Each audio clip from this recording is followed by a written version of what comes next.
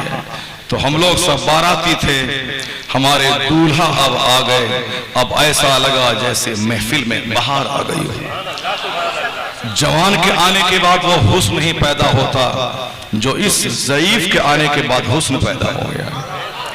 سیب کھانے کے بعد اتنی انرجی نہیں ملتی جتنی انرجی اپنے مخدوم مرشد کو دیکھنے کے بعد مل جاتی ہے۔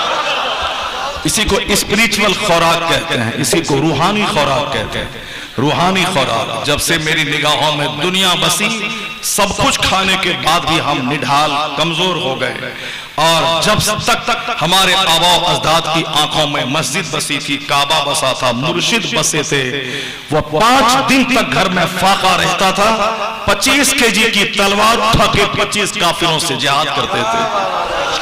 آج اسی طاقت کی ضرورت ہے، وہ اسپریچول فورس کی ضرورت ہے۔ یقین نہیں آیا تو 5 دن 1 kg سیب کھائیے، اب 5 دن تک آپ روزانہ 25 بار سورہ فاتحہ کی تلاوت کیجئے۔ جو انرجی سیب سے نہ ملے گی وہ انرجی قرآن پاک کی آیتوں سے مل جائے گی۔ آپ 5 دن دوسروں کی کار مکان، دوسروں کی بیٹی کو گھور گھور کر دیکھیے، اگر آپ کو نہیں ہوا ہے کورونا، نہیں ہے کوئی نزلہ زکام، پھر بھی اندر سے آپ ٹوٹ جائیں گے، چونکہ گناہ آنکھ کے راستے سے جو اندر میں اپنا رنگ دکھلاتا ہے، طاقت کو کھوکھلا کر دیتا ہے، آدمی کو اندر سے مزمحل کر دیتا ہے، توڑ دیتا ہے گناہ۔ دوسروں کو دیکھنا بری نگاہ سے اندر سے توڑ دیتا ہے۔ جب بد نگاہی کھانے کے باوجود بھی صحت کو خراب کر دیتی ہے، وہیں جب آپ اپنی نگاہوں میں مرشد کے پاس آ کر 1 گھنٹہ ان کے چہرے کو دیکھتے رہے تو آپ اس کے بعد انرجی کا جائزہ لیں، آپ کہیں گے پہلے دل میں عجیب سی گھبراہٹ تھی، مرشد کو دیکھا جیسے قرار مل گیا، جیسے سکون مل گیا، روحانی طاقت مل جائے گی۔ 5 kg انار کھانے کے بعد جو طاقت نہ ملے گی وہ 5 گھنٹے مرشد کے دیدار سے وہ طاقت مل جائے گی۔ پھر دوبارہ اسی تاریخ کو دہرایا جائے، بروں کی صحبتوں سے بچا جائے، نیک لوگوں کی صحبت کو اختیار کیا جائے، اپنی آنکھ کو یا تو اچھی چیزوں میں لگایا جائے یا پھر آنکھ کو بند رکھا جائے، اپنے ہاتھ سے یا تو انصاف اور عدل اچھے کام کیے جائیں یا پھر ہاتھ کو باندھ کے رکھا جائے۔ یہی قانون ہمارے بزرگوں نے دیا ہے۔ زیادہ مکڑ بننے کی کوشش مت کرنا، چوک چوراہے پہ گھوم گھوم کر آنکھیں خراب مت کرنا، اپنے گھر میں آئسولیٹ بن جانا۔ جب دنیا میں پاپ چرم سیما پہ رہے، جب زناکاریاں منہ کھول کے رہے، کب آدمی کا پاؤں پھسل جائے، ہمارے بزرگوں نے چٹائی پر بیٹھ کر بتایا کہ میرے لال میرے بیٹے مصطفیٰ نے 1400 سال پہلے کہا تھا کہ اپنے گھر میں ٹاٹ بن جانا۔ جب امت میں فساد پیدا ہو جائے، جب لوگوں کا ایمان سلامت نہ رہے، ہر طرف ایمان کے لٹیرے موجود رہے، حضور نے کہا تھا سیاتی علی الناس زمان، ایک زمانہ ایسا آئے گا کہ آدمی صبح مومن رہے گا، شام کافر ہو جائے گا۔ یصبح مؤمنا ویمسی کافرا، صبح مومن رہے گا، شام کافر ہو جائے گا۔ میرے پاس بیٹھے گا تو مومن رہے گا، اور کسی منچلے کے پاس بیٹھ جائے پھر وہ کافر ہو جائے گا۔ اگر ہمارے پاس بیٹھے گا، فقر و فاقہ کی بات سنے گا تو مومن رہے گا۔ کسی تاجر بزنس مین کے پاس بیٹھے گا کہ پیسہ ہی سب کچھ ہے، وہ ایمان بیچ کے پیسہ کمانا چاہے گا۔ حضور فرماتے وَيُبِيعُ دِينَهُ بِعَرَضٍ مِّنَ الدُّنْيَا، وہ دین کو دنیا کے بدلے بیچ ڈالے گا۔ یہی وجہ ہے کہ خواہشات قدم میں پیدا ہوگی، دین دھرم کا سودا کر کے خواہشات کی تکمیل کے لیے قدم آگے بڑھائے گا، ورنہ سب کو معلوم ہے کہ مرنے کے بعد ایمان ہی کام آئے گا۔ 50 پہاڑ سونے کا اگر خیرات کیا جائے کسی کافر کی نجات کے لیے تو لا یقبل منہ، اس سے قبول نہیں کیا جائے گا۔ اگر کوئی مومن حالت ایمان میں مر گیا، صرف 3 بار قل اللہ احد پڑھتا ہے، 1 ختم قرآن کا ثواب مل جائے گا۔ صرف ایک فقیر کو کو کھانا کھلا دیں سواب ملے گا. یعنی مومن کے لیے ہی ثواب پہنچتا ہے. ان کے بچوں کی دعائیں, ان کے دوستوں کی دعائیں, ان کی طرف سے کی جانے والی صدقات و خیرات کا اجر ملتا ہے. اگر وہ حالت ایمان میں مرا ہے, کافروں سے کچھ قبول نہیں کیا جائے گا. اور کافر فی نار جہنم خالدین ابدا, وہ ہمیشہ ہمیشہ کے لیے جہنم کی آگ میں جلے گا. وہاں دنیا میں اگر وہ بھلائی کیا ہے, غریبوں کو کھلایا ہے, دنیا ہی میں اس کا بدلہ ملے گا کہ مال دولت میں اضافہ ہوگا. اگر کوئی بے ایمان وہ نیتر دان کا شبیر لگایا, اس کا فائدہ دنیا میں ملے گا. اگر کسی کو آنکھ دیا, بلڈ ڈونیٹ کیا, یہاں گرمی کے موسم میں ٹھنڈا پانی پلانے کا انتظام کیا, اس کا فائدہ کفار و مشرکین کو دنیا میں ملے گا. آخرت میں کچھ نہیں. آخرت کا سارا اجر صرف مومنین کے لیے خاص ہے, صرف مصطفیٰ کے غلاموں کے لیے خاص ہے. آخرت کا سارا اجر یہ سب کو معلوم ہے. لیکن اس کے باوجود سیکس کی آگ لگی بدن میں, ایک کافرہ سے پیار ہو گیا, اس کا مذہب قبول کر کے ایمان چھوڑ کر کے اسی کے رنگ میں رنگ گئے. اس بدن میں شہوت کی آگ لگی جوانی میں. میری بیٹی کسی مشرک کے ساتھ بھاگ کے ان کے ساتھ شادی رچاتی ہے, اسی کا مذہب قبول کر لیتی ہے, چونکہ وہ جانتی نہیں وہ ظالم کہ یہ جوانی کے دن 25 سال کے ایک پانی کا بلبلا ہے. ہم 100 سال بھی دنیا میں زندہ رہے تو اس 100 سال میں بچپن, جوانی, بڑھاپا تینوں اسٹیج ہوتے ہیں. بچپن گلی ڈنڈا کھیلنے میں, بڑھاپے میں ڈاکٹر کے پاس دوڑنے آنے جانے میں, پاؤں گیا, ہاتھ گیا, آنکھ گئی, دانت گیا, ایک دانت ٹوٹا, دوسرا دانت گیا, دانت میں درد, ناک میں درد, پیر میں درد, جوڑ میں درد, بڑھاپا بیماری کا درد. بڑھاپے میں آدمی سوچتا ہے کہاں سے پیسہ ملے کہ ڈاکٹر کے پاس جاؤں, ڈاکٹر بدلنے کا خیال, دوائی چینج کرنے کا خیال. اسی حالت میں اچانک موت آئی, چلیے قبرستان. بڑھاپا بیماری میں, اور پھر بچپن کھیل میں. جوانی کے 25 سال جو کریم پیریڈ ہوتے ہیں, وہ کریم پیریڈ ہی ہے جس میں ساری چیزوں کا انحصار ہے. ماں باپ کو عزت دوں, اپنا پڑھوں اور نوکری حاصل کروں, کماؤں, بچے کو پیدا کروں, جوان کر کے شادی دلاؤں, مکان بناؤں, جنگ کروں, دشمنوں کو ماروں, یعنی سارا کام جوان ہی کرے گا. لیکن کس کی بری نظر لگ گئی, اس جوانی کا ہم نے ایسا غلط استعمال کیا. ایسا لگتا ہے جیسے پیدا ہونے کا مقصد چھوکری بازی کرنا, پیدا ہونے کا مقصد ایک لڑکی سے پیار کرنا, شادی کر لینا, پیدا ہونے کا مقصد جیسے شراب پینا, گٹکا کھانا اور سگریٹ پینا, دھواں نکالنا اور بیٹھ بیٹھ کے گپ بازی کرنا.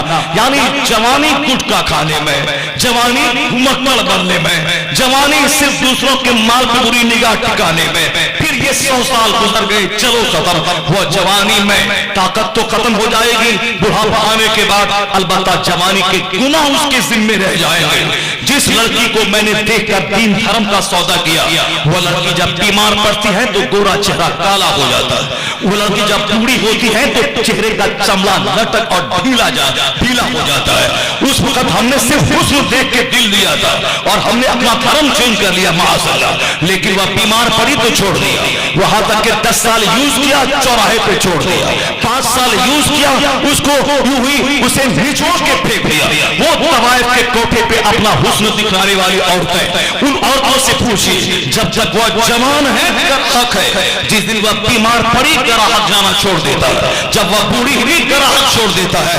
لیکن پوچھیے اپنے مخدوم گرامی سے کہ 80 سال 70 سال کے بڑھاپے میں جب ان کی اہلیہ شریک حیات بیمار پڑ جاتی ہے, اور ایری بڑی کوئی مسلمان بوڑھا 90 سال کا ہو, ان کی بڑھیا 80 سال کی ہو, وہ بیمار پڑے پڑے بے چین ہو جاتا ہے. اسے کاندھے پہ بٹھا کے ڈاکٹر کے پاس لے جاتا ہے اور کہتا ہے ڈاکٹر بابو اس بڑھیا کو اچھا کر ورنہ میں مر جاؤں گا.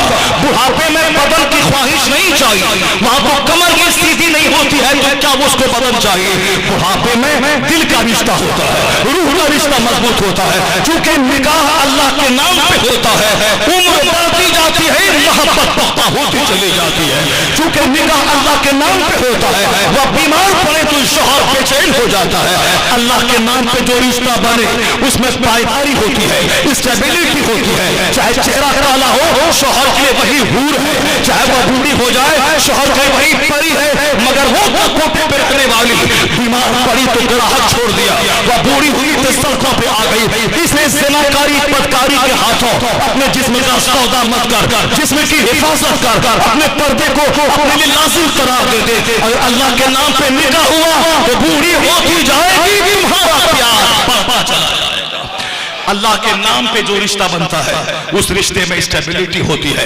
اس لیے چند دن کی جوانی کا غلط استعمال نہ ہو. یعنی جسے پیار کرنا ہی زندگی کا مقصد ہے, وہ زناکاری کا نام لوگوں نے پیار رکھ دیا ہے. جہاں چند عورتیں بیٹھی ہیں وہی ایفیر کی کہانی, جہاں چند عورتیں بیٹھی ہیں وہی پریم کی کہانی. فلاں کا ایفیر فلاں سے چل رہا, فلاں کا فلاں سے چل رہا. اسکول میں 5 عورتیں ٹیچر ہیں, وہاں بیٹھ کر یہی گفتگو ہوتی ہے, فلاں کے ایفیر فلاں سے چل رہا ہے. کالج میں لڑکیاں بیٹھی ہیں, یہی گفتگو ہوتی ہے, فلاں کے ایفیر فلاں سے چل رہا ہے. یعنی جیسا لگا کہ ایفیر کرنا ہی زندگی کا مقصد ہے. کیسی تھی وہ خاتون مدینے کی جن کا مقصد مصطفیٰ سے محبت کرنا, مصطفیٰ کی سنتوں سے پیار کرنا, اپنے بال بچوں کو نبی کے دین کے لیے تیار کرنا. مدینے پاک کی وہ خاتون کو جب علم ہوا کہ مصطفیٰ پیارے کی شہادت کی خبر پھیل گئی, وہ دیوانہ وار گھر سے باہر نکلتی ہے, پوچھتی ہے بتاؤ مصطفیٰ کیسے ہے. کہا گیا تیرے شوہر کا انتقال ہو گیا, شوہر شہید ہو گئے. کہتی ہے انا للہ, بتاؤ مصطفیٰ کیسے ہے. کہنے والے نے کہا تیرا بڑا بیٹا شہید ہو گیا. وہ کہتی انا للہ, بتاؤ میرے مصطفیٰ کیسے ہے. 4 جوان بیٹوں کی شہادت کی خبر ملی, اپنے شوہر کی شہادت کی خبر ملی.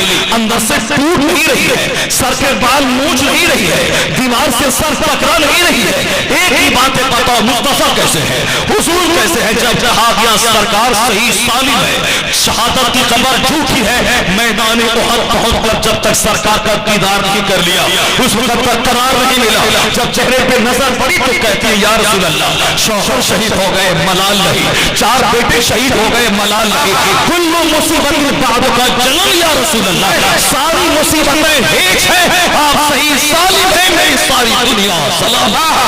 نعرہ تکبیر, نعرہ رسالت, مسلک اعلی حضرت فیضان مخدوم اعلی علماء, فاتحہ ختم چل, جلسہ برائے انسان ثواب, حضور شیخ المسلمین شہزادہ شیخ المسلمین علامہ مفتی شہر یار اللہ خان قبلہ زندہ باد, زندہ باد. اس خاتون نے پریکٹیکل وے میں بتا دیا کہ لا یؤمن احدکم حتی اکون احب الیہ من والدہ وولدہ والناس اجمعین. تم میں سے کوئی پرفیکٹ مومن نہیں ہو سکتا جب تک کہ حضور کی محبت اولاد سے زیادہ, والدین سے زیادہ, جان سے زیادہ, ساری کائنات سے زیادہ نہ ہو جائے. زبان سے بولنا الگ ہے, پریکٹیکل وے میں عمل کر کے دکھانا الگ ہے. مدینے کی خاتون نے بتا دیا کہ عورتوں کا کام ہے مجاہد کو پیدا کرنا, عورتوں کا کام ہے دین کا درد سینے میں پالنا. مدینے ہی کی کہانی, ایک شوہر ہے 27 سال سے سرحد پہ مذہب اسلام کے بچاؤ کے لیے جنگ کر رہے ہیں. یعنی دل میں خیال ہے کہ اگلے سال میں لوٹ کے گھر چلا جاؤ. پھر سرحد سے آواز آئی اسلام بچاؤ, وہاں چلے گئے. گھر میں بیوی تھی اکیلی, ایک بچہ جو ان کی شکم میں چھوڑ کے وہ آئے تھے, اور وہ جوانی کے عالم میں سرحد پہ گئے تھے مجاہد بن کر. چونکہ ماں باپ نے گھٹی میں پلایا تھا کہ پیدا ہونے کا مقصد اللہ کی عبادت کرنا. دنیا میں وہ جوانی وہی ہے جو دین کے کام آ جائے, زبان وہی جو اللہ کا ذکر کرے, دماغ وہی جو اللہ کے دین کے بارے میں سوچے. ورنہ جب ایک بھکاری دنیا میں کھا پی کے زندہ رہتا ہے تو جو آدمی دین کے بارے میں سوچے وہ بھوکا نہیں مرے گا. زندگی کا مقصد وما خلقت الجن والانس الا لیعبدون, زندگی کا مقصد اللہ کی عبادت کرنا. وہ ڈاکٹر بھی بنے, انجینئر بھی بنے, پروفیسر بھی بنے, بچہ سب کچھ بنے, ٹیکنیشین بنے, مکان بنے, گاڑی ہو, سب ہو, مگر ایمان بچا کے, دین دھرم بچا کے. ایسا نہ ہو کہ مکان بنانے میں ایسا بھوت بنے کہ بھول گئے نماز بھی فرض ہے, زکات بھی فرض ہے, روزہ بھی فرض ہے, اخلاقیات سے کامیاب ضروری ہے, انسان بننا ضروری ہے. نہیں, مکان بنانا دماغ میں ٹھان لیا, نماز چھوٹے, روزہ چھوٹے, چاہے اخلاق چھوٹے, چاہے جھوٹ بولے, چاہے جیسے بھی ہو, مگر مکان بننا چاہیے. وہ انسان کمزور ہے جو دنیا کی عارضی چیزوں میں گم ہو کر آخرت کے دائمی آرام کو بھلا دے. مدینے کی عورت تھی, وہ ان کا شوہر تھا, 27 سال گزر گئے. اب میں لوٹ کے گھر جاؤں گا, پھر آواز آتی اسلام بچاؤ. وہاں چلے تھے, 27 سال کی پوری جوانی کی ساری عمر سرحد اسلام پہ گزر گئی. اخیر میں جب فرصت ملی ہے میدان جنگ سے, تب لوٹ کے مدینہ آتے ہیں. مدینہ آئے, سب سے پہلے روض رسول پہ حاضری دی. مسجد نبوی میں بیٹھے دیکھا درس حدیث کی محفل سجی ہے. ایک شیخ الحدیث درس دے رہے ہیں. مدینے کے بڑے بڑے جلیل اکابر علماء سر نیچا کر کے ان کا درس سن رہے ہیں. وہ بھی بیٹھ گیا اور دل دل میں خیال آ رہا ہے کہ کاش یہ شیخ الحدیث جن کے سامنے مدینے کے اکابر علماء سر جھکا کے ان سے درس حدیث لے رہے ہیں، کاش یہ بیٹا میرا ہوتا، جو عزت ان کو ملی ہے وہ عزت میرے خاندان کو مل جاتی، میرا ساتوں خاندان اس شرف پہ فخر کرتا، ناز کرتا۔ ایک خیال دل میں پیدا ہوا، جیسے عام طور پر ہم لوگوں کے دل میں خیال پیدا ہوتا ہے جب کسی اچھے کو دیکھتے ہیں تو کاش میرا بیٹا ایسا ہوتا، جیسے آپ کو خیال آتا ہے جب کسی وراٹ کوہلی کو دیکھتے ہیں تو کہتے ہیں کاش میرا بیٹا بھی کرکٹ کھیلتا، وراٹ کوہلی بن جاتا، میرا بیٹا دھونی بن جاتا، میرا بیٹا شاہ رخ خان سلمان بن جاتا۔ جو جس ٹائپ کا رہتا ہے اسی طرح کا خیال دماغ میں پیدا ہوتا ہے۔ میری ماں بہن بیٹیاں بھی ان لوگوں کو دیکھنے کے بعد ایسا ہی خیال لاتی، میرا بیٹا ہیرو بن جاتا، میرا بیٹا KBC جیت لیتا، میرا بیٹا کون بنے گا کروڑ پتی وہ جیت لیتا، شاہ رخ خان بن جاتا، امیتابھ بن جاتا۔ یعنی جن کے سامنے جو چیزیں رہتی ہیں اسی سانچے میں اس کی سوچ ڈھل جاتی ہے۔ لیکن وہ مخدومہ ماں تھی جس نے اپنے بیٹے کو کرکٹر نہیں بنایا، ایکٹر نہیں بنایا، وہ دن رات یہی سوچتی ہوں گی کہ میرا بیٹا مفتی بن کے مسلک کا کام کرے، میرا بیٹا عالم بن کے مسلک کا کام کرے، میرا بیٹا ولی بن کے خاندان کی بخشش کا ذریعہ بن جائے، جو روایت ہماری دل کی خدمت کی رہی ہے ان روایتوں کو زندہ کرے، جیسی ان کی مرضی تھی، جیسی ان کی خواہش تھی، اللہ نے ان کے بیٹے کو کرکٹر نہیں، ان کے بیٹے کو مفتی وقت شاہد کی صورت میں قوم کو جو جس طرح کی سوچ رکھتا ہے اسی طرح کی ایکٹیویٹیز کا ظہور اس کے ہاتھ پاؤں اس کے برین سے ہوتا ہے۔ میں اپنی ماں بہن بیٹیوں سے کہوں گا کہ تم بھی اپنے سوچ ڈھال لے، اسلامک تھنکنگ بنا لے، شکوا نہیں کرے گی کہ میرا بیٹا میرے ہاتھ سے نکل گیا۔ آج آپ نے دیکھا کہ سید نوشاد نے بھیگی آنکھوں کے ساتھ ماں کا چرچا کیا، ایک ایسا بیٹا جنم دیا تاکہ پیدا ہو جوان ہونے کے بعد آپ کے مرنے کے بعد وہ بیٹا آپ کے لیے ہاتھ اٹھا کے دعا کرے۔ مدینہ جائیں تو مکان دکان کی دعا بعد میں پہلے بولے الہی مجھے بخش دے، میری ماں میرے باپ کو بخش دے۔ طواف کعبہ کرتے ہوئے کہ الہی اللہم اغفر لی ولی والدی۔ جب وہ بغداد جائے تو کہ اللہم اغفر لی ولی والدی۔ وہ بریلی جائے تو بولے اللہم اغفر لی ولی والدی۔ کرکٹر بیٹا کبھی جھوٹے سے ہاتھ اٹھا کے دعا نہ کرے گا، لیکن بیٹا عالم باعمل بن گیا تو پانچوں نماز میں تہجد میں اور جہاں جہاں مقدس مقامات پہ حاضری ہوگی دوسری دعا بعد میں والدین کی مغفرت کی دعا پہلے کی جائے گی۔ اگر آپ ایسی اولاد پیدا کی، حضور نے اس طرح اشارہ بھی کیا تھا کہ سارے اعمال کا سلسلہ منقطع ہو جاتا ہے مگر تین چیزوں کا ثواب برابر جاری رہتا ہے۔ ان تین چیزوں میں ایک ہے ولد صالح یدعو لہ، یعنی جو نیک اولاد چھوڑ کے مر جاتا ہے یا مر جاتی ہے جب تک وہ اولاد زندہ ہے ان کے لیے دعا کرتی رہتی ہے، سارا ثواب ان کو ملتا رہتا ہے۔ جب تک ماں باپ زندہ رہیں ماں باپ کی دعاؤں کے ہم محتاج ہوتے ہیں، اور جب ماں باپ انتقال کر جائیں تو ماں باپ میری دعا کے منتظر رہتے ہیں۔ جس طرح باپ کی دعا بیٹے کے حق میں رد نہیں ہوتی، اسی طرح ماں باپ کے وصال کے بعد اولاد کی دعا والدین کے حق میں رد نہیں ہوتی ہے۔ ولد صالح یدعو لہ، حضور نے ہی کہا نیک اولاد جو ان کے لیے دعا کرتی رہتی ہے۔ اللہ تعالی ہم کو اور آپ کو اسی طرح نیک اولاد عطا فرمائے۔ اب وہ مجاہد مدینے کا درس حدیث کی محفل میں بیٹھ گئے اور سوچنے لگے دل ہی میں کاش یہ شیخ الحدیث جو عزت و افتخار کے آخری مرحلے میں بیٹھا ہے جہاں مدینے کے سید علماء درس حدیث لے رہے، کاش یہ شخص میرا بیٹا ہوتا۔ خیال آیا، خیال چلا گیا، محفل برخاست ہوئی، وہ مجاہد اپنے گھر کو گیا۔ 27 سال کے بعد بیوی سے ملاقات ہوئی ہے، 27 سال کے بعد، 27 سال کا طویل عرصہ، 27 گھنٹہ نہیں، 27 دن نہیں، 27 ہفتے نہیں، 27 ایئر، 27 سال کے بعد شوہر گھر میں آیا ہے۔ 27 سال پہلے وہ جوان تھی، 27 سال کے بعد بوڑھی ہو گئی ہے۔ اب بڑھاپے میں شوہر آیا ہے، جو شوہر جوانی میں داغے فرقت دے گیا تھا وہ سخت پہ گئے، اب آئے ہیں اپنی بیوی کے قریب گئے آنگن میں، بیوی پہچان گئی یہ میرا شوہر ہے۔ اب آپس میں محبت کی باتیں ہونے لگی۔ 27 سال کا طویل عرصہ کیسے گزرا، آپ سرحد پہ کیسے رہے، آپ گھر میں کیسی رہی۔ ہماری ماں بہن بیٹیاں غور سے سن لیں، یہاں 27 دن میرا شوہر گھر سے باہر رہتا ہے، یہاں ہم دیور کے ساتھ باتیں کرنا، کزن کے ساتھ باتیں کرنا،